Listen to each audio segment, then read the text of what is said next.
உத்தரப்பிரதேச மாநிலத்தில் ஹத்ராஸ் மாவட்டத்தில் உள்ள ஒரு கிராமத்தில் போலே பாபா என்ற சாமியார் ஒருவர் நடத்திய ஆன்மீக சொற்பொழிவில் கலந்து கொண்டவர்களில் குழந்தைகள், பெண்கள் உட்பட 122க்கும் மேற்பட்டோர் உயிரிழந்துள்ளனர். இன்னும் பலர் உயிருக்கு ஆபத்தான நிலையில் மருத்துவமனையில் அனுமதிக்கப்பட்டுள்ளனர். யார் இந்த போலே பாபா? இவருக்கு இவ்வளவு கூட்டம் கூடியதற்கு காரணம் என்ன? காஸ்கஞ்ச் மாவட்டம் பட்டியாலி கிராமத்தைச் சேர்ந்தவர் நாராயணன் சாகர்ஹரி என்கிற போலே பாபா.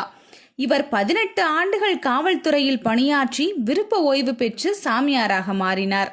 இவர், நான் மனித பிறவியே இல்லை, என்னை இந்த உலகிற்கு பரமாத்மாதான் அனுப்பினார் என்று கூறி வரும் பிரதமர் மோடியால் உலகின் எஜமானர் என்று போற்றப்பட்டவர். இவர் பாஜக மற்றும் RSSக்கு ஆதரவாக பல மேடைகளில் பேசியுள்ளார். கொரோனா காலகட்டத்தில் போலே பாபா நடத்திய ஆன்மீக நிகழ்வில் போலீசார் 50 பேருக்கு மட்டுமே அனுமதி வழங்கிய நிலையில் 50,000 பேருக்கு அனுமதி அளித்து சர்ச்சையில் சிக்கினார்.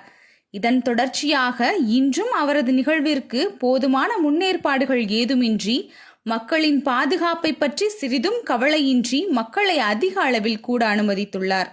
இதன் விளைவாக இன்று அவரது நிகழ்வின் போது கூட்ட நெரிசலில் சிக்கி 122க்கும் மேற்பட்டோர் உயிரிழந்துள்ளனர்.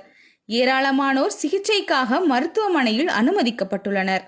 ஆனால் மருத்துவமனைகளில் போதிய மருத்துவ வசதியோ மருத்துவர்களோ இல்லாமல் அனுமதிக்கப்பட்டவர்கள் உயிருக்கு போராடி வருகின்றனர்.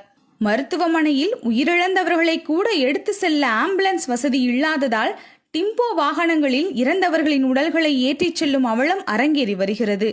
இந்நிலையில் இந்த நிகழ்வில் அஜாக்கிரதையாக நடந்து உயிர் பலிக்கு காரணமான சாமியார் மீது கொலை வழக்கு பதிவு செய்து நடவடிக்கை எடுக்க வேண்டும் என சமூக ஆர்வலர்கள் கோரிக்கை வைத்து வருகின்றனர்.